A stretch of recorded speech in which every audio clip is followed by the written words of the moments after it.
سڵاوتان لەبێت و ئەم کاتتان باش بینەرانی خۆشەویستی تلڤیزیۆنی کۆمەڵە زۆر خۆشحاڵم بە یارمەتی هاوڕانی هاوکارم بە بەرنامەی ڕاستەوخۆوە هاتوومەتەوە خزمەتان. ئازیزان بەرنامەی ئەم شەومان لەسەر سزای نامرۆڤانەی ئێعدامە کە چەکی سەرکوتی 14 زیاتری کۆماری ئیسلامیە. سزای لە سێدارەدان یان وەک لە ئێران پێی دەوترێت ئێعدام یەکێکە لە تاریکترین و نامرۆڤانەترین ڕووکارەکانی دەسەڵاتی کۆماری ئیسلامی ئێران. ئاگادارن هەر لە سەرەتای هاتنە سەرکاریەوە لە زیاتر لە 14 ڕابردوودا ئەم ڕژیمە جنایەتکارە سزای مەرگی وەک شمشیرێکی تیش بەکارهێنەوە، نەک تەنها بۆ سزادانیەوەی بە تاوانبار ناویان دەبات، بەڵکو زیاتر وەک ئامرازێکی کاریگەر بۆ چاندنی توێی ترس لە دڵی هاوڵاتیاندا بۆ سەرکوتکردنی هەر دەنگێکی ناڕازی و جیاواز و لە کۆتاییشدا بۆ مسەوەگەرکردنی مانەوەی خۆی لا دەسەڵاتە. ئەم کوشتنە حکوومەتیە واتە ئێعدام بە شێوەیەکی سیستماتیک و بەرفراوان جێبەجێ دەکرێت، زۆر جاریش قوربانیەکان چالاکانی سیاسی، مەدەنی، کرێکاری، ژینگە پارێزیان ئەندامانی کەمینەتەوەی ئاینەکان کە تەنها داوای مافە سەرەتاییەکانی خۆیان کردووە. پرۆسەی دادگاییکردنەکان زۆربەی کات نادادپەروەرانە، ناڕوون و بەپەلەن و دوور لە بنەما سەرەتاییەکانی دادپەروەری و مافەکانی مرۆڤن. ئێمە ئەم شەو لە بەرنامەکەماندا دەمانوێت قوڵتر ببینەوە لەم دیاردە ترسناک و دژەمرۆیە و دەپرسین بۆچی کۆماری ئیسلامی ئاوا بەردەوام و بەرفراوان پەنا بۆ ئەم سزایە دەبات؟ ئامانجە ڕاستەقینەکانی لە پشت ئەم ئێعدامانەوە چین؟ ئایا تەنها سزادانە یان ئامرازی سەرکوتی سیاسی و کۆمەڵایەتیە؟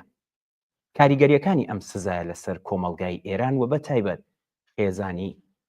قوربانیەکان دەبێتە چی؟ وە گرنگتریش لە هەمووی دەبێت چی بکرێت بۆ ڕوبەڕووبوونەوەی ئەم سیاسەتە دژە ئینسانیە و چۆن دەتوانرێت فشارەکان زیاد بکرێن بۆ کۆتایی هێنان بە سزای لە سێدارەدان لە ئێران. بۆ وەڵامدانەوەی ئەم پرسیارانە و شیکردنەوەی ورتری بابەتەکەی ئەو شەومان بەڕێز کاگنیسان نەودینیانمان لەگەڵدا دەبێت کە هیوادارین پێکەوە بتوانین تێش بخەینە سەر لایەنە جیاوازەکانی ئەم پرسە هەستیار و گرنگە. بەڵام هاوڕێیانمان لە ئوتاق فەرمان پێیان وتم کە ئێستا میوانی ئازیزمان نەمانتوانیوە پەیوەندەکەی پێوە بگرین، بۆیە وتم لە سەرەتادا کە بزانن ئێمە ئەم شەو بابەتەکەمان لەسەر چی دەبێت. خۆتان ئاگادارن لە ماوەی چەند هەفتەی ڕابردوودا بە بۆنەی ئەم دانوستاندنە کۆماری ئیسلامی و لەگەڵ ئەمریکا و زۆر جار ئەمانە دەکاتە بیان وە کەڵکی لێوەردەگرێتەوە لە خەفا و لە ژێر سەبەری ئەم شتانی کە پێش دێت دەست دەبا بۆ سەرکوتی زیاتر و سناریۆی زیاتر و ئێعدامی زیاتر کە خۆمان لەم ڕۆژانەی ڕابردوودا بینیمانە. پێشەوەی کێمە بچینە لای میوانی ئازیزمان هاوڕێیانمان کلیپێکیان ئامادە کردووە، دەچین ئەم کلیپە دەبینین، دواتر دێنەوە میوانی ئازیزمان دێنینە سەرخەت. بەڵێ هاتووە بە زۆر باشە. هاوڕانمان دەڵێن میوانی بەرەزشمان لەسەر هێڵە. کاگنیسان سڵاو لەبێت، ئەم کاتت باش، زۆر بەخێر بێ، سپاس بۆ ئەوەی کە داوەتیمەتان قبول کرد بۆ بەرنامەی ڕاستەوخۆی ئەم شەوی تلڤیزیۆنی کۆمەڵ. کاگەمیریان سڵام عەرز دەکەم لە خەمەت ئێوە و هاوکارانی خۆشەویست و هەروە زۆر سپاستانەکەم بۆ بەرنامە باشە کە منیشتان داوەت کردو. زۆر سپاس، بەخێر بێ کاگنیسان نەودینیان. ئەلبەت پێویست بە معرفی ناکرێت کە هەموو لایەک ئەیناسن ئەندامی دەفتەری سیاسی حیزبی کۆمونیستی کرێکاری ئێران. سپاس دەکەین بۆی کە بەشداری بەرنامەکەمان بووی. کاگنیسان من لە پێشەکی بەرنامەکەدا نازام چەندە ئاگال لێبوو، من پێم باش بوو ئەم شەو و زۆر ئاگاهانە ئەم پرسەم هەڵبژارد. خۆتان ئاگادارن ببوونێم دانوستانی بڵین ئەمریکا و ئێرانەوە کۆماری ئیسلامی ئەمەی بە هەلێکی باش زانیوە و خۆتان ئاگادارن ئێدامەکان زیاتری کردووە، بۆیە پێم باش بوو ئەم شەو لەمە زیاتر قوڵ بینەوە و پرسیارەکەشم لێرەوە دەستفە دەکەم کاگنیسان، بۆچی کۆماری ئیسلامی ئاوا بەردەوام و بەرفراوان پەنا بۆ ئەم سزایە دەبات و ئامانجە ڕاستەقینەکانی لە پشت ئەم ئێعدامانەوە چین؟ ئایا تەنها سزادانی تاوانەیە ئامرازی سەرکوتی سیاسی و کۆمەڵایەتیە؟ ئامرازی بێسڵاس زەختی سیاسی و کۆمەڵایەتیە پێش هەموو شتێک، بۆ دەلیلەکە جمهوری ئیسلامی لە خۆمانەزارن بێسا تەسەلوتی زدی انقلابی ئیسلامی لە ساڵی 1950 بەولاوە یەکێ لەو ئەبزارانە یەکێ لەو سیاسەتانە بەکاری بردووە بۆ سەرکوب و بۆ بێسا ئەوە کە حاکمیەتی خۆی لە ناو کۆمەڵانی خەڵکە حفظ بکات ئێدام و دەستگیری بووە. جاوە خۆ داستانی ئەدامەکانی ساڵانی 1967 قسە باسەکە تازایی بۆ دوومین جار منتشری کردووە لەسەر ئەدامە بە کۆمەڵەکان لە زیندانەکانە بەتایبەت لە ساڵی 1967 بە تەواوی ئەوانە و ئیسەش هەر وەک خۆتان ئیشارەتان کرد ئەدامەکان زۆرتر بووە و هەر لەم چەند ڕۆژە کە بەحسی ئەم نەوع مزاکرە و هاتوچوو بینی ئەمریکا و جمهوری ئیسلامی زۆر بووە چەندین مەورد ئێدامان ئێمە لە زیندانەکانە بووە بەتایبەت بەداخەوە لە خەڵکی بەلوچ کە 17 نەفەر ئێدام کراوە لە جێگەر تریش چون لە نظامی جمهوری ئیسلامی هیچ وەخت ئیطلاع ڕەسانی لەسەر ئێدامەکان ناکرێ مەگەر ئەوە کە خانەوادەهایەک یا فعالینێکی بێسا حقوقی بەشەری متەلع بن و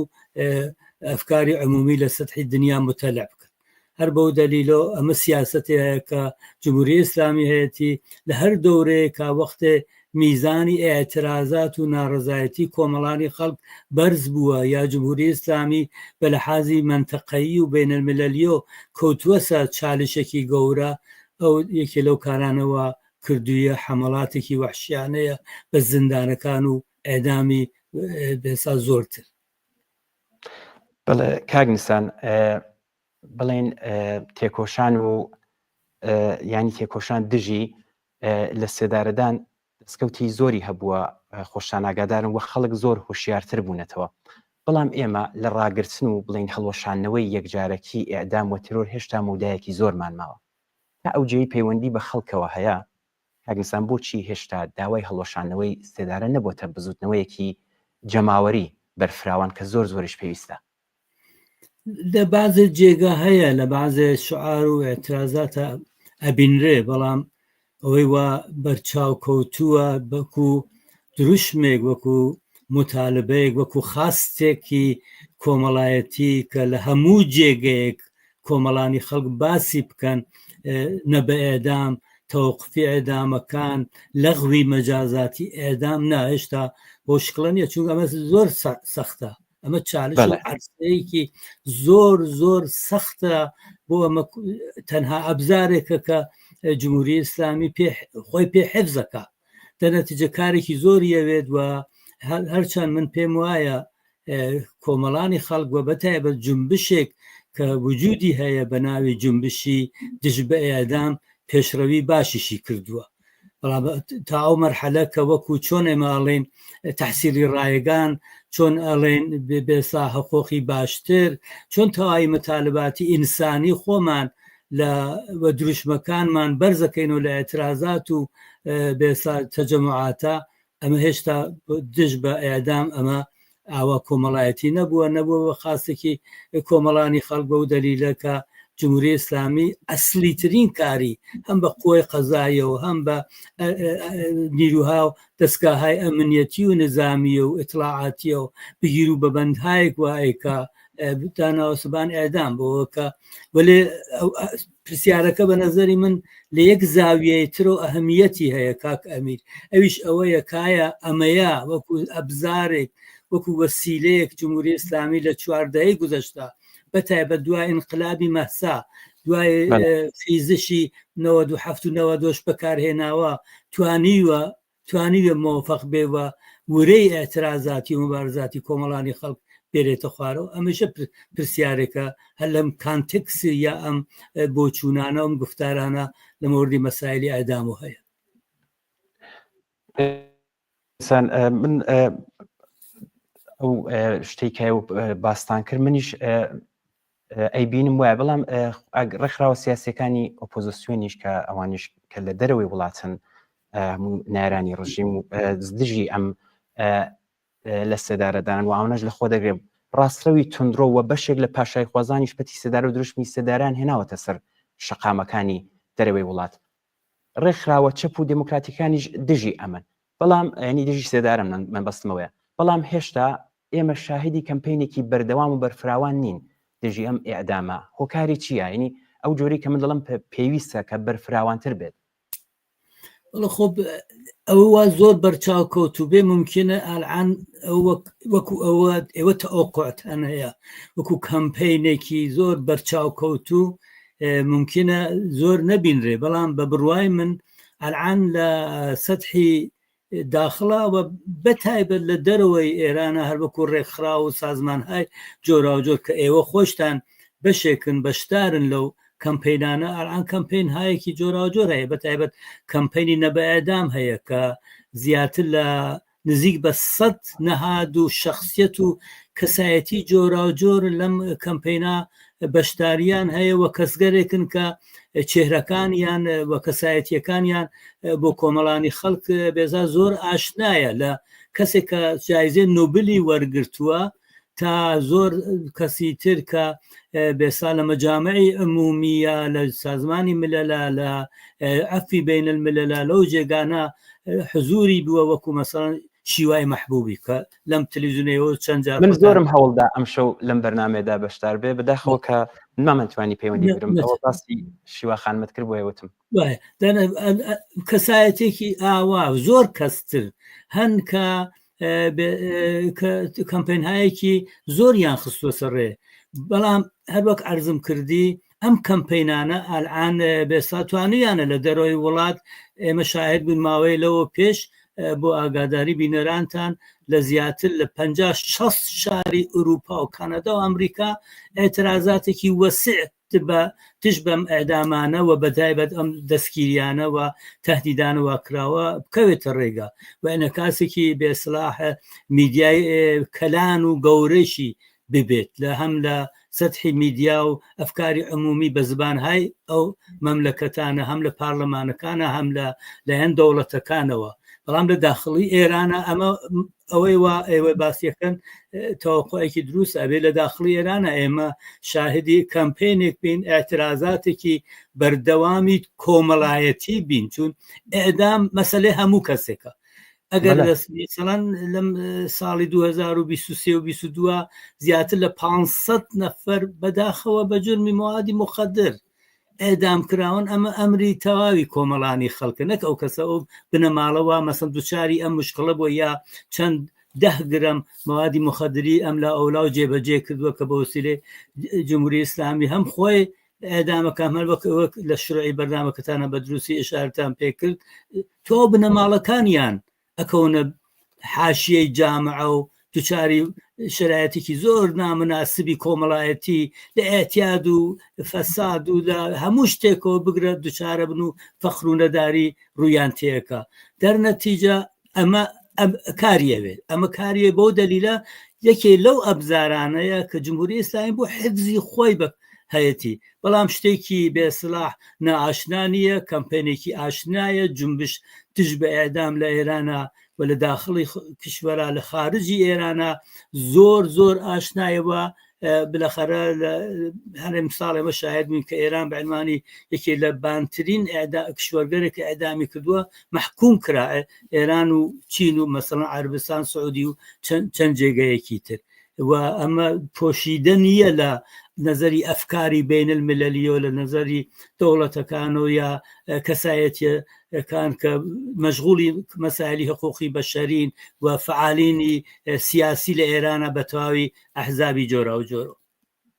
کاک نسان باسی بنەماڵەی قوربانیانی ئێدامت کرد، من حتمما لە درێژەی بەرنامەکەدا دێمە سەر و باسە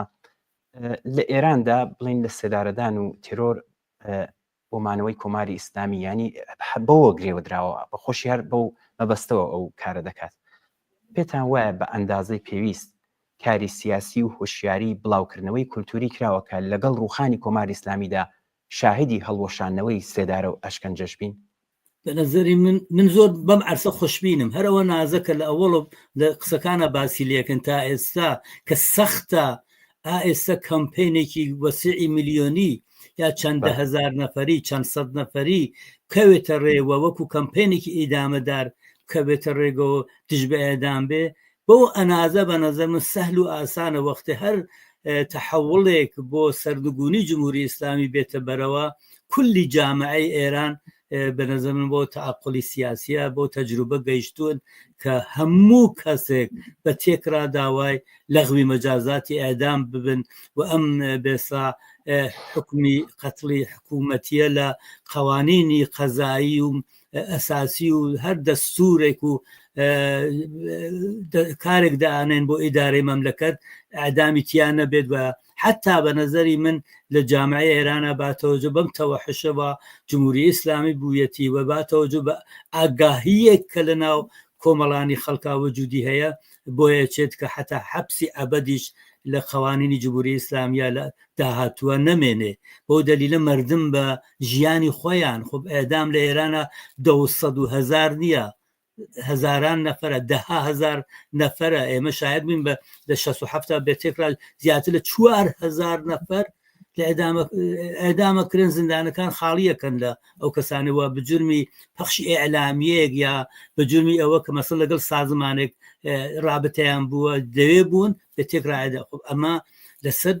ئاگاهی و ئاعتراز بۆ چوونی کۆمەڵانی خەڵک و ئایندەی سیاسی خۆیان بە نەزەر من زۆر تاسیری هەیە و ئەمە یەکی لەو خۆشببینیانەیە کە وجودی هەیە بۆ ئەوە کە لە قوانینی داهاتوی ئێرانە مەسەلەی مەجازاتی ئەعدام وجودی نەبێ. کاگنسان پێشوێکە بێمە سەر فاکتەر و هۆکارەکانی ئەم سزا نامرۆڤانە من یەک پرسیاری کەم هەیە زۆر لە بڵین نووسەران لە چالاکانی مەدەنی و سیاسی من لەم ماوەیەدا هەم بینیمەوە و هەم بیستومە لایەن کە ئەم خۆتان شاهدی ئەم کەمپینی مانگرتنی نابێ ئەدام لە زیندانەکانی ئێراندا ڕۆژەش زیاتر پەرەدەستێنێت پێیان وایە کە دەبێت ئەم کەمپینە بێتە دەرەوەی زیندانەکان ینی ئەمە زۆر زۆر گرینگە و زۆر جار باز لەوە دەکرێت ئەوەی کە کۆماری ئیسلامی ئاوا بە زۆر بەڕاحەتی ناتوانێت مەسەلەن دەست بەرێ بۆ مەسەلەن بڵێن وریشە مرادی و ئەو تعدادین کە لە کوردستاندا بە خاتری ئەو مانگرتنە سەرتاسەریەی بەشی کوردستان بووە پێتاوانیە ئەم مانگرتنانەی زیندانەکان دەبێت بێتە دەرەوەی زیندانەکان بە دەرەجەیەک ئەلعانە من هەفتەی پێشوو 2 خەبەرمان بینی لە تاران و لە جێگەیەکی تر تعدادێک لەو خانەوادانە کە بە جرمی موادی مخدر کەسانیان محکوم بە ئێعدامن لەبەر دەرگای زیندانەکانە ڕۆژانی سێشەمە کە هاوکاتە لەگەڵ بێسا ئاعترازاتی زیندانیانی محکوم بە ئێعدام لە زیندانەکانە ئەلعان زۆر پەرەیسەند شاید نزیکی 50 زیندان دەگرێتە بەر حزوریان هەیە هەموو ڕۆژانی سێشەمبە بەعنوانی سێشەمبەهای ئاعترازی دژ بە ئێعدام شاهد بووین بەڵام ئەمە هێشتا عمومی نەبووە و ئەگەر ئەم ئیتفاقە بکەوێت لەگەڵ ئەو وایەوە هەڵێن بلەخەرە پێشڕەوی کۆمەڵانی خەڵک زۆر زۆر گەورەترە بێت و مەترسی ئێعدام کەمترە بێت و جمهوری ئیسلامی پاشەکشەیەکە بەڵام ئەمە هێشتا تەکوتوکە ئێمە هەروەک ئەو خانەوادانە هاتوون شاید 15 نەفەر بوون ئەمە کەمە بۆیە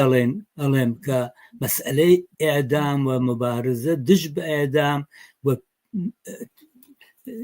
دروستکردنی جنبشێکی زۆر قەوی دژ بە ئێعدام لە ئێرانە ئەمری تەواوی کۆمەڵانی خەڵکە لە کارگەر و کارمەند و دانشچوو ئەوەی وا لە هەر عەرسەیەکا کارەکە بە نەزەر من ئەمریەکە بەرابەر بەم ئەحکامی دژە ئینسانیە ڕاوەستێ و لە هەر کوێک ئەم جنبشە هەیە پێوەست پێ ممکنە کەسی نەتوانێت لە ئێترازاتی شەقامەکان نابێ بەڵام ئەتوانن جەمعایەک بە بەیانیە بە تۆمار بە ئەوە کە حەمایەت های جۆرا و جۆر بکەن بە مستەنەد سازی بە لە تەریقی میدیای اجتماعی و مشکڵێک کە ئێمە هەمانە لە مبارزە دژ بە ئێعدامە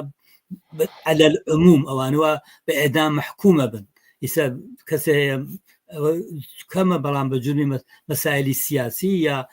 عمدەتەن مەسائلی موادی مخدرە یا ئەقەلیەتەکانە وەکو مردنی بەلوچ کە بەداخەوە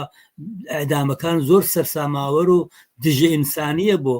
کۆمەڵانی خەڵکی بەلوچ لە زیندانەکانە دەرنەتیجە مستەنەد سازی ناکرێت پوششی خەبەری نادرێت بە ئەبێ ئەمانە نکاتێکن زۆر بەرجەستە بێ خودی ئەمانە ئەگەر بکرێ ئەم کارانە بکرێ کەسێک واگیرێ فەوری تەواوی بیوگرافیەکەی لە میدیای ئیجتماعیە بڵاو بێتەوە بڕێتە ئەختیاری عەفوی بینەلملەل حقوقی بەشەر ئەو سازمان و کەمپەینانەوە لە دەرەوەی وڵات خەریکن بێسە کارەکەن دژ بە ئێدام ئەمانە جەمە بێت ئەوڕۆ ڕەحەتە 10 ساڵەوە پێش دوا ڕەحەت نەبوو ئەوڕۆ میدیای ئیجتماعیە تەواوی ئەم کاناتە هەیە فەوریە کرێ بیوگرافی کەسەکە بە هەر جورمێک دەستگیر کراوە و محکومە بە ئێدام لە اختیاری ئەفکاری عمومیە قرار بگرێت چون یەکی لەو ڕەوشانە کە جمهوری جەنایەتکاری ئیسلامی بەکاری تێنێت هاوڕێ ئەمیر ئەوەیە کە حقیقەتەکە ناڵێ زۆر شت خانەوەکان تهدید دەکە ئەڵێ پوششی نەدەن ئیسلاح ڕسانی مەکەن بە ئەفکاری عمومین درۆشیان لەگەڵاکە ئەڵێ ئەم کارە مەکەن بۆ ئەمە جرمی سەنگین نەبێت دوایەوە ئێدامیشیانەکە لە بێدەنگیەکی تەواوە زۆر ئێدامان بەداخەوە هەیەکە لە بێدەنگیە ئەنجامەدرێ ئەمانە زۆر بێساح تەسیراتێکی مزڕی هەیە لەسەر جامعە ئەم بێدەنگیە دەنەتیجە یەکی لەو کارانە بە نظری من پۆششی خەبەریە ئیطلاع ڕسانیە مستەنەد سازیە لەسەر ئەو کەسانەوە ئێدامە بکرێن محکومە بن بە ئێدام و ئەفکاری عمومی جەلبکردن و بڵاوکردنەوەی زۆر ئەهمیەتی هەیە زۆر باشە کاگنیسان جیا لە فاکتەر و هۆکارەکانی بڵین چەوسانە و ستەمکاری لە ئێران بڕای ئێوە کام دەستگا یا بیر و باوەڕیان نەریتگەلێک یارمەتی دەری بەردەوامی ئەم دژە ئەم سزا دژە نامرۆڤانەی ئێعدامن مثلەن بۆ نمونە ڕۆڵی دەستگای ئاینی چاو لە بکەی نەریتە دواکەوتووەکان و زۆر شتی تر خودی جمهوری ئیسلامی بەنظر من ئەو دەوڵەتەیە ئەو سیستمەیە کە لە پەرسەندنی ئێدامە تاسیری هەیە بەو دەلیلەکە لەم سیستما باوەڕ بەوە کە کەسێک ئیسلاح بێت و بێتەوە ناو جامعە زۆر کەمە بۆ دەلیلەکە پێ وایە هەر تەنافێکی دار هەڵقاوێزکردنی یا هەر تیر بارانکردنێک ئەتوانێت ترس و وحشە لە ناو جامعە ئیجادکەوە قدرەتی جمهوری ئیسلامی بەرابەر بە کۆمەڵانی خەڵک بۆ حفزی خۆی زۆرتر بکە دەنەتیجە تاوای ئەمانە تاسیرێ قۆی قەزایە لە ئێرانە تاسیراتێکی زۆر زۆر مخەڕب و مهمی هەیە ئەوانەی وا لەو قۆی قەزایە وەکو سەڵەواتی و تێداتکرد کە بەناوبانگن بۆ بێسە قاتڵی زیندانەکانن ئەمانە وا پەروەردە بوون بۆ دەلیلە سیستمێکە خب ئەگەر ئێمە وەخت بواە مەسەڵەن بهاتین زیندانەکانی ئێرانمان لەگەڵ نروێژە مەسەلەن ئەڵێم مقایسە بکردای ئەبینی دوو دنیاە وەختی ئەو دوو دنیا چاولەیەکەی ئەبینی لەوێ مەسلەی حتا زیندانبان و مەسئولینی زیندان لە نروێژە جۆرێترن تا مەسئولینی زیندان لە جمهوری ئیسلامی و لە ئێرانە وەکو سەدها نەفەر وەکو لاجوەردی دەنەتیجە ئەم سیستمە قەتعاً قۆی قەزاییە مزگەوت حەوزەهای علمیە ئاینی ئیسلامی ئەمە حتمما قەسری ناموسی ئەبێ ئێدام بکرێ قەساس کە خۆی خودی قەساس شتێکی مەذهبیە خوێن لە مەخابڵی خوێنە هەیە تاوای ئەمانە تاسیری هەیە بەڵام پێش هەموو شتێک ئەمانە تاسیراتێکی هینیان بێت کارسازیان بێ خودی سیستم و دەوڵەتێ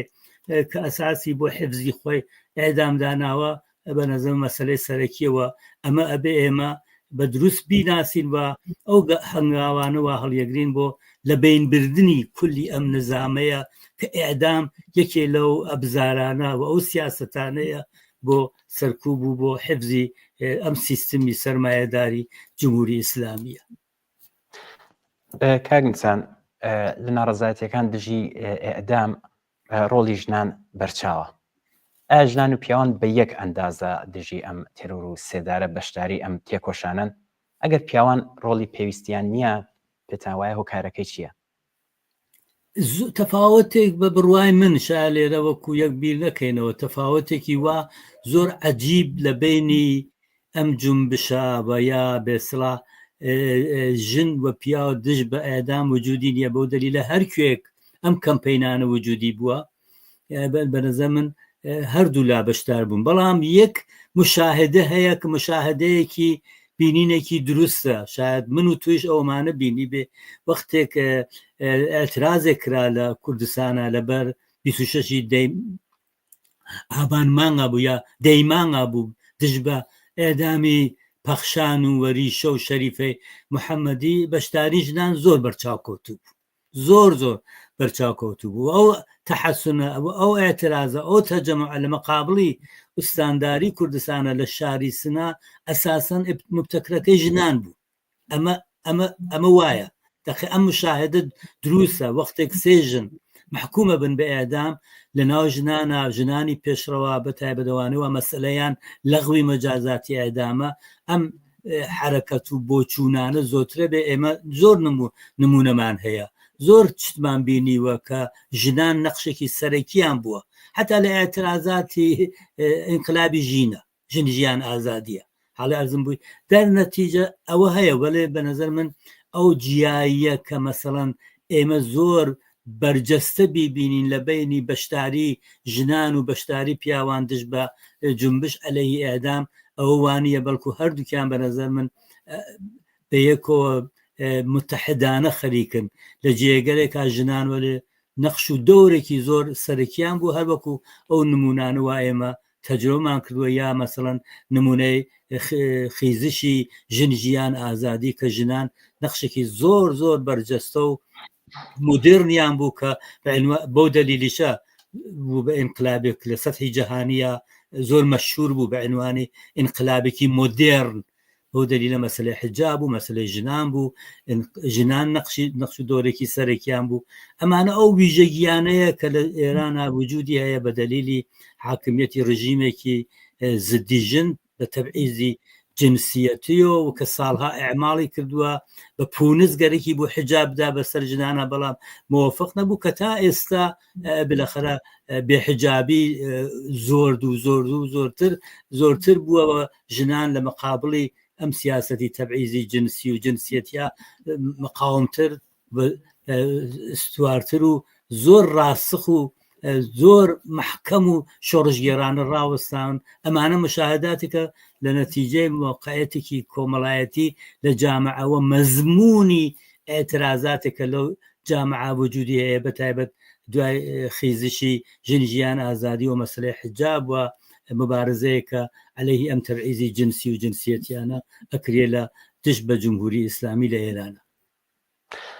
باش کاک نیسان لە پرسیارەکانی پێشوریدا خۆتان ئاماژەی کورتان بە کاریگەریەکانی ئەم سزایە لەسەر کۆمەلگای ئێران و بە تایبەت بنەماڵی قوربانیەکاندا دیارە خۆ خودی ئەم سیستەمام دۆخە دێنێتە پێشێ بۆ ئەم بنەماڵەی قوربانیان پێتان وایە ئەرکی کۆمەلگا بەرامبەر بەم بنەماڵانە چییەوە دەبێت چی بکرێت؟ بەنەزەمێکی لەو ئەرکانە ئەوەیە کە لە هەر ئێترازێک یا هەر خەبەرێک هەیە کە خەبەری ئێدام هەیە مردم خۆیان بەشدار بزان ئەگەر ئەو کەسە بە هەر جرمێک خەریکە ئێدامەکرێت ئەو بە ئەمر و مەسئلەی خۆیان بزانن و بەشداری ئەو بێسا مبارزە بن بەشداری ئەو غەمە بن بەشداری ئەو تەلاش و تێکۆشانە بن کە گەرێکیان بێت بەر بە ئێدامی یەک نەفەر بگرێت هەوەکو ئەم موردی ئاخرەوە ئێمە لە ڕزاییە تەجربەمان کردوکە بەنەزەر من موردێکی زۆر موفق بوو تا ئەو لە حەزە کە ئێمە بەرنامان هەیە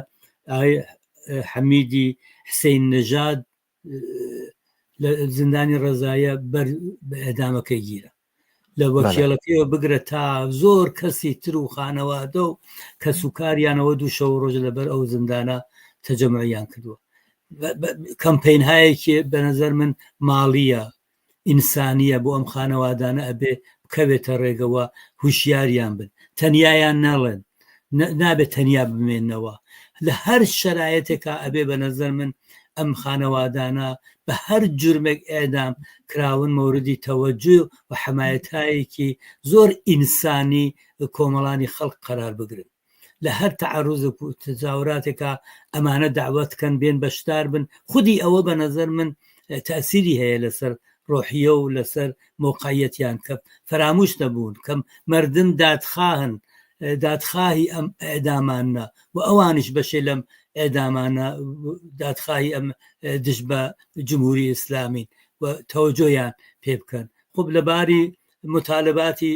بێسرا زیست و معیشەت و ئەوانش جزو ئەو میلیۆنها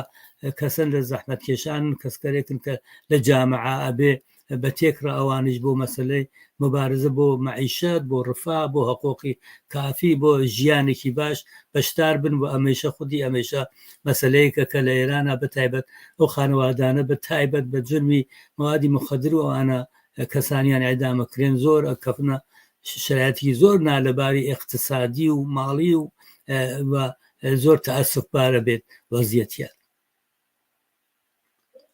هێرێکمان ئاماژەی بە دوو خاڵی زۆر گرنگ کردو پێم باش بوو ئێوەش لێ ئاگادار بن. نووسێتی یەکێک لەمانە کە دەیەوێت نیشانی بدا هێزی هەیە وە کۆنتترۆلی بەسەر دۆخەکە هەیە خودمن بەبستی کۆماری ئیسلامی دەڵێ لە کاتە هەستیارەکاندا وەک مەسەلەن دوای ناڕەزایەتیە جەماوەریەکان ڕژیم پەنا بۆ زیادکردنی ڕێژەی لە سێدارەدانەکان دەبات بۆ ئەوەی نیشانی بدات کە هێشتا کۆنتترۆلی دۆخەکەی لە دەستدایەوە توانای سەرکوتکردنی هەیە. دواتریش دەڵێ نەبوونی لێپرسینەوەی ناوخۆیی و نێودەوڵەتی کاریگەر دەڵێ هەرچەندە فشاری نێودەوڵەتی هەیە بەڵام تا ئێستا نەیتوانیەوە بە شێوەیەکی کاریگەر ڕێگری لەم کردەوەی کۆماری ئیسلامی بکات. هەروە سیستمی دادوەری لە ئێراندا سربەخۆنی و زۆر جات دادگای یەککردنەکان ناڕوون و نادات پەروەرانن. لەسەر ئەم دوو خاڵە میوانی بەڕستان ڕای چییە؟ زۆر وەختە فشاری بێسڵا نەهادهای بین المللی بۆ سەر جمهوری ئیسلامی وجودی بووە. ماوەی لەوە بەر جمهوری ئیسلامی بە عنوان ناقزی حقوقی بەشەر معرفی کرا بە دەلیلی ئەشکەنجە و ئازارێکە لە زیندانەکانە دژ بە زیندانیان و بەتای بە زیندانیانی سیاسی ئەماڵی کردووە و ئەمە بە شکلی علەنی بڵاو بووتەوە. لە ساڵهای ڕابردووی شاهر ئەم بێسا لە گالین دۆپلۆکە هات لە زیندانەکانە بازدیدی کردوە حتا ئاعترازی ناو زیندانەکان وابوو کە تعدادی زۆر زیندانی سیاسی کە ساڵها لە زیندانا بوون ئازادکران. ئەمانە تەئسیراتی ئەو ئاعترازاتە بین المللیەوە کە لە سەتحی ئەفکاری عمومیە ئەنجامدرێت. وانیەک ئەم تەلاشانەوە ئیسا ئەکرێت وەک بە نەزەری من ئەگەر بڵێم هەزاران نەفەر کەم وتووە لە فعالینی جۆراوجۆری سیاسی لە سازمان و ئەحزاب تایبەتە و سازمان و ئەحزابانە کە دش بە ئێدامن خەریکن. هەروەک شارم پێدا لە مەجامعی عمومیە سخەنڕانیەکان نامەهای سەرگوشادە تەواوی ئەوانە تەزاهورات و لە سەتی ئەفکاری عمومیە تەواوی ئەوانە بە نەزەر من لەسەر ڕێی نەهادهای بێسا بین المللی لە حقوقی بەشەری تەواوی ئەوانە تاسیری داناوە و جمهوری ئیسلامی ئەوڕۆ وەکو ناقزی حقوقی بەشەر و جریانێکە بێسا ئاپارتایدی جنسیەتی لە ئێرانە ئێماڵەکات ناسراوە. ئەمانە تاسیراتی ئەم فعالیەتانەیە. ئەوەی کە نووسراوە لەو پرسیارە کە جمهوری ئیسلامی بە هەر بێسا ئێترازاتێک ڕێژەی ئێدامەکان زۆرترەکە خب قەتعەن بشارەمان پێکرد مەزمونی ئەم بەرنامەیە هەر ئەوەیە بۆ دەلیلەیە کە ئەگەر ڕێزی ئەوزاعەکە شلۆ بێت ڕۆزانەیە بچووک پەیابێکە ئێدام نەبێت جمهوری ئیسلامی سەرنگوو نەبێ. قەتعەن ئەگەر 1 ساڵ ئەعدام نەبێ 5 مانگش ئێدام نەکرێت جمهوری ئیسلامی ئەوەی لێ وەربگری زووتر لە هەموو شرایەتێک بەرەو سەرنگونی ئەڕوە.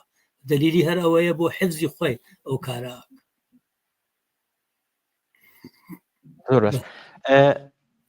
کاگنسان هەڵبەت لە قسەکانی بەرەزیشتان بوو بەڵێ پێم باشە ئەم پێشنیارانی کە ئەم بینەرەش داوێتی پێشوەی کە من قسەی کۆتایی بەڕێستان بیستم نووسیەتی بۆ ئەوەی کە چی بکرێت منیش لەگەڵ میوانی بەڕێستان هاوڕام نووسیەتی دەبێت زیادکردنی فشاری نێودەوڵەتی وڵاتان و ڕێکخراوە نێودەوڵەتیەکان زیاد بکرێت کمیتەی مافی مرۆڤی نەتەوەی گرتوەکان و راپۆرتکەرێکی تایبەت هەبێت کارکردنی ڕێکخراوەکانی مافی مرۆڤ بەسەنەوەکو دوکومنتکردن و ئاگادارکردنەوە بێت دوایەوە کەمپین و هەڵمەتی میدیایی هەروەک میوانی بەڕێستان ئیشارەی پێکرد کە زۆر گرنگە پشگیریکردن لە کۆمەلگای مەدەنی و چالاکانی ناوخۆ لە ئێران کە زۆر پێویستە و زیادکردنی هوشیاری گشتی و بەکارهێنانی مکانیزمە یاسایەکان. من ئەم بینەرە کە نووسێتی لەسەر ئەمانی کە ئەوی ژووتوێتی وەکو کۆتایی بەڕێستان بۆ ئەوەی کە بڵین چی بکرێت لە هەمووی گرنگتر ئەمەیە بۆ ڕوبەڕووبوونەوەی ئەم سیاسەتە دژە ئینسانیە و چۆن دەتوانرێت فشارەکان زیاد بکرێن بۆ کۆتایی هێنان بە سزای ئێدام لە ئێران. زمانێکی لە شرایط ڕێگە مەطلوبانە و دروستانە بەرابەر بە شعاری توودەیبوونی هەمەگیربوونی کۆمەڵانی خەڵک بەدەستەوە بگرنجش بە ئێدامەوەیە کە لە هەر فرسەت و مناسبەتێکە ئەم مەسەلە ئەم دروشمە بەرز بکرێتەوە. خودی بەرزکردنەوەی دروشم دژ بە ئێدام جرمی جەنایی نییە. قەتنامەکانە ئێمە ساڵای پێشوو شاید بووین، من ئەمانمە جەماوەری کردووە لە قەتنامەکانە زۆر بینیمانە لە مەراسم بەسابەربوونی ڕۆژی جیهانی کارگەر یا بوون ڕۆژی جیهانی ژن بەرگریکردن لە ئێدام، لەغوی مەجازاتی ئێدام. گفتمان ئەبێ دروستکەین لە عینی حاڵە ئەم گفتمانە تەبدیلکەین بە شعار و متالباتێک لە هەر تەحەسن و اعتراضاتێکە هەیە بەرزیکەینەوە. لە کوردستانە بەتایبەت ئێمە چەند تەحەسن و اعتسابی عمومیمان تەجروبە کردووە، ئەمە دەنگی داوەسەوە. کوردستان بۆ سەنگەرە ئەناسن وەختی ئێدامەیەکرێت کە بە خۆشیەوە ئێستا ئاخرین اعتسابی واکرا پێش ئێدامەکان بوو، بە خودی ئەمەش خۆی مهم بوو، ئێدامەیەکری یا گەریکیان ئێدامەکەن کولی جامعە واردی اعتسابێکی میلیۆنیە بێت. ئەمە ڕێکارێکی زۆر مهمە کە ئێمە تەجروبان کردو. وانیە کە جامعە و کۆمەڵانی خەڵک بە مەسەلەی ئێدام بێتەفاوت بوو بێتن، حتا ئەحزابی سیاسی هاندەری ئەم بێسا دەخاڵەتگەری و مبارزەیەکی ڕادیکال دژ بە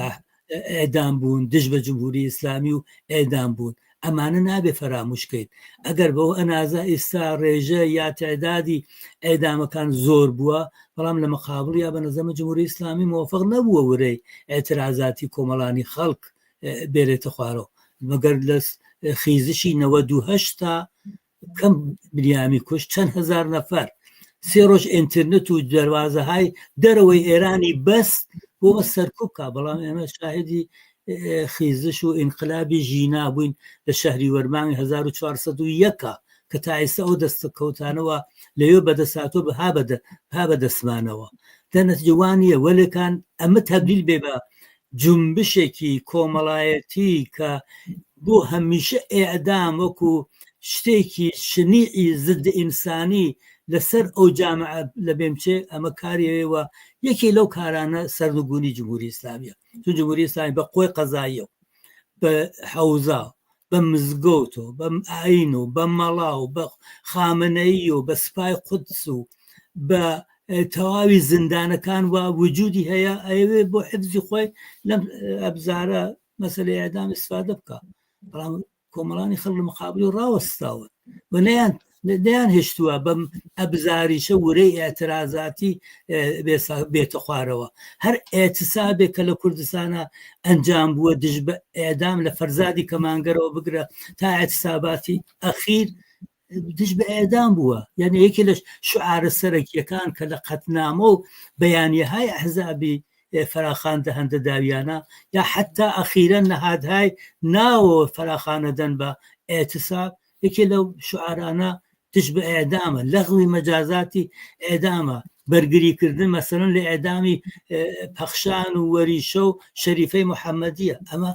شتێکی سادەنی ئەم ئێترازە لە جامعەی ئێرانە شتێکی سادەنی. ئێوە لە تورکیا کە چەند میلیۆنی شتێنە دەرەوە تۆ شتیوە نابینی، لە ئەوروپا شتیوان ئەمە لە ئەوروپا خۆ بە ئێدامی یا لەو کشوەرانەوە ئێدام وجودی هەیە. ئەم پێشڕەوی جامعە و ئەم جنبشە دژ بە ئێدام بە نەزەمن ئومیدوار کنەندەیە. ئێمە لەگەڵ ڕژیمێکی سەر تاپا جنایەتکار کە تەنها وەسیلەیەکە بۆ حفزی خۆی بەکاری دێنە ئێدام ڕوبەڕووی. دەنەچە بۆ ئەنازە ئەبێ جنبشەکەمان قەوی بکەیت، بۆ ئەنازە ئەبێ ئەم جنبشی دژ بە ئێدامە کۆمەڵایەتی تر بێ، بۆ ئەنازە هەر خەبەرە ئەبیسین کە کەسێک ها لە معرەزی ئێدامە و لە جێگەی کە کەسەکانی بنەماڵەی فعالینی دژ بە ئێدام جەمە بوون بڕۆین بێ پێ پەیوەست بوون. بۆ ئەنازە بە نەزەمن لە متالباتی خۆمانە، لە ئێترازاتی خۆمانە بە هەر شێوەیەک تێتە بەرەو ئەمە دروشمە بەرزکەینەوە پۆششی بیدەین مەستەنەدی بکەین خەبەرگوزاری بکەین گەورەی بکەینەوە پوختەی بکەین جنبشەکەمان دژ بەیەدا ئەمە مهمە پوختەکردن و گەورەکردن و مستەنەدسازی و استفادە لە میدیای اجتماعی و ئاگاهی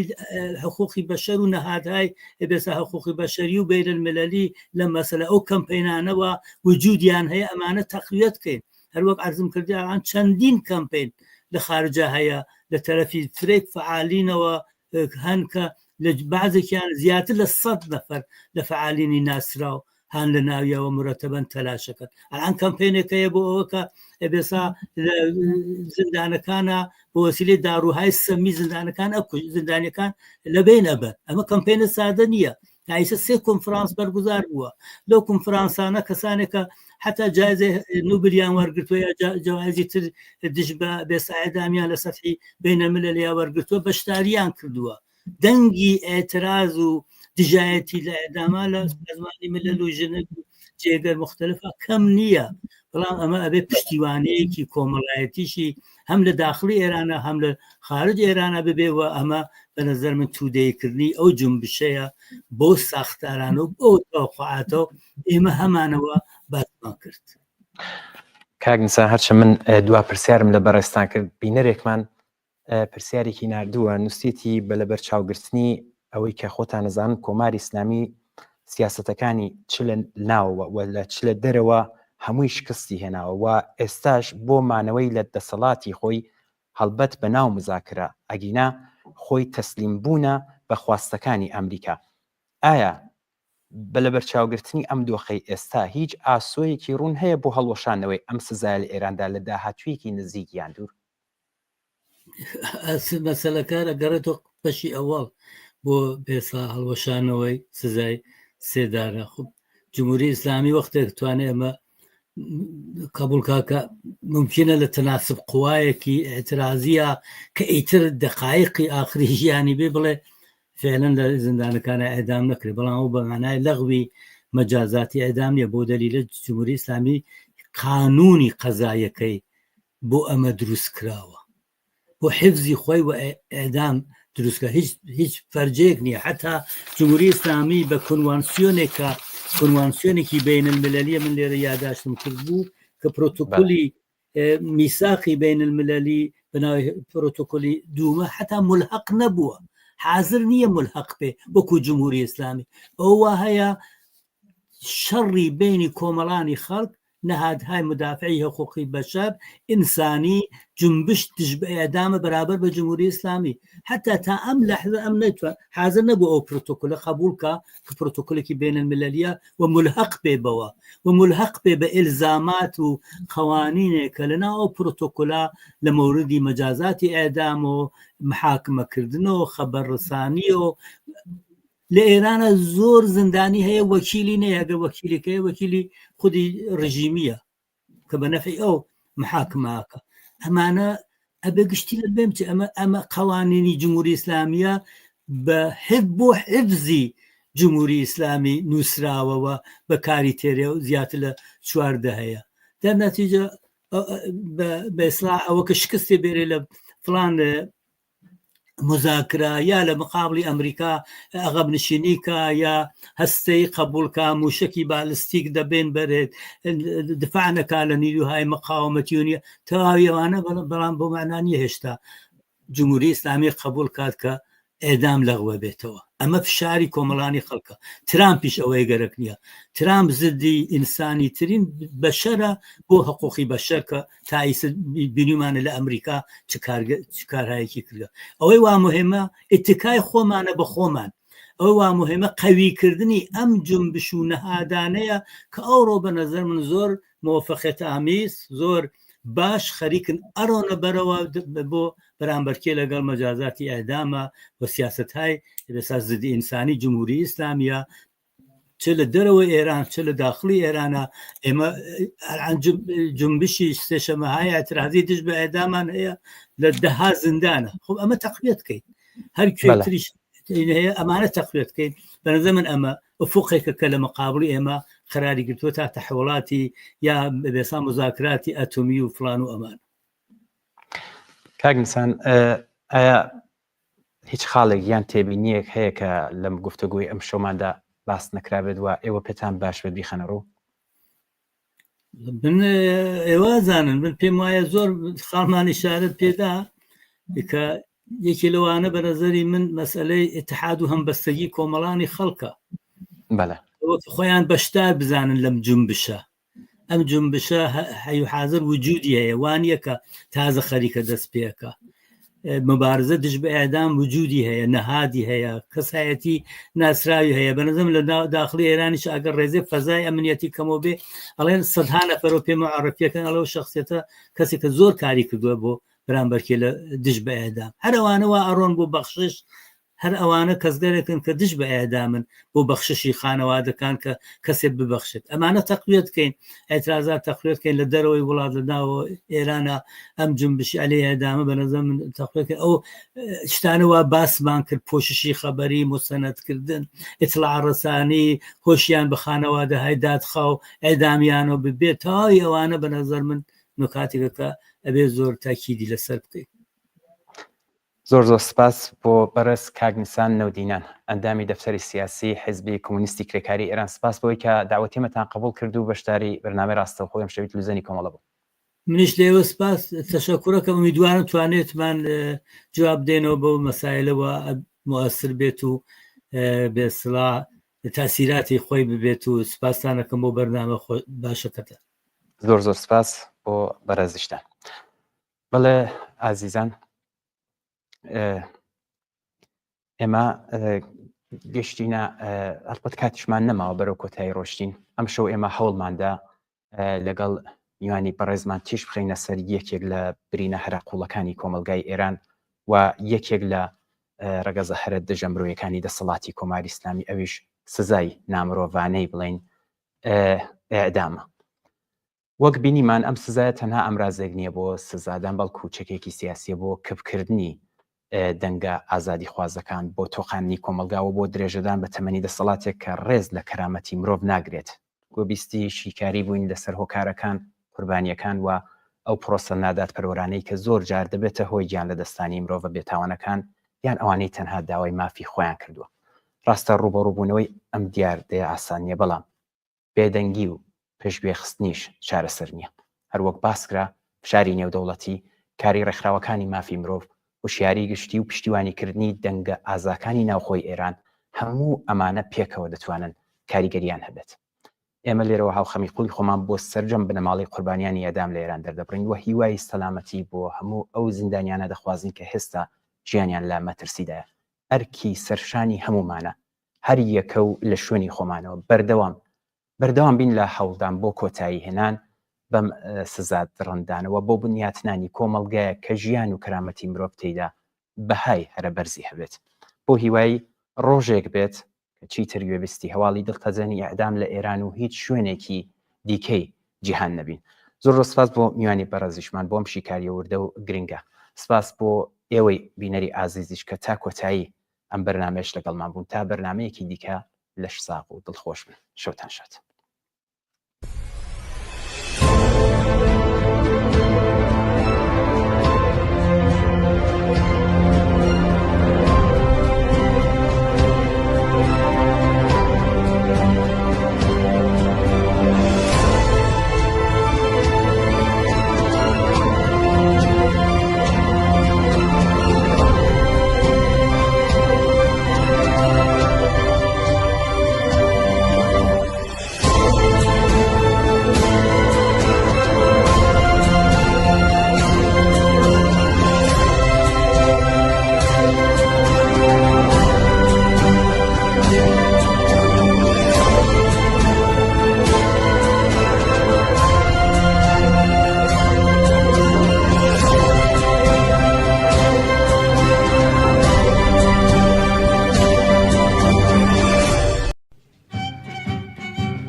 سواری زێریان با بەڕۆ چاخماخەدە و پێش باکەوە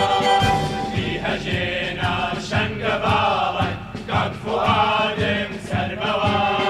دەرکەوە هۆ بابە هۆ با بەردەبازی ڕێگەتر ڕەشدەرن خەڵکی هەژارن کارگەری بەشنەینەتر تێرەوە ئەسمان جڵەوتە ئەسپی ژێرێک مەشقەڵە هەڵگراتیش ڕەو بەهەستە سوورە سواری کۆمەڵە سووکە سەنگەر ئاوەدەنکە ڕەنجەری ماندوونە ناز ئارەقەت بۆنە و بەرەینە بۆتە بارانی پەڵە ئارەقەت بۆنە و بەرەینە بۆتە بارانی پەڵە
ژێرت مەشغەڵە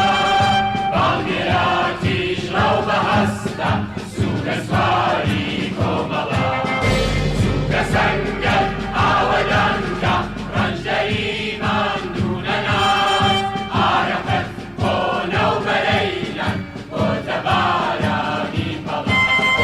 ئارەقەت بۆنە و بەرەینەن بۆتە بارانی پەڵە ڕابەدا کارە مەرگ و هەستەوە بۆ کار و ڕەنگ کەی وەرەی ئینسانی کارگەر ئاسەواری کۆتەڵە خۆر لە ئامێز بگرە سۆی بەندە لانا خزمەکە مەشغەڵان خواجێی هەواری تەمتومان و دووکەڵە تێرەوە ئەسمان جڵەوتە ئەسپی ژێرت مەشغەڵە باڵگراتیش ڕەو بەهەستە سوورە سواری کۆمەڵە سووکە سەنگەر ئاوەدەنکە ڕەنجەری ماندوونە ناز ئارەقەت بۆنە و بەرەینە بۆتە بارانی پەڵە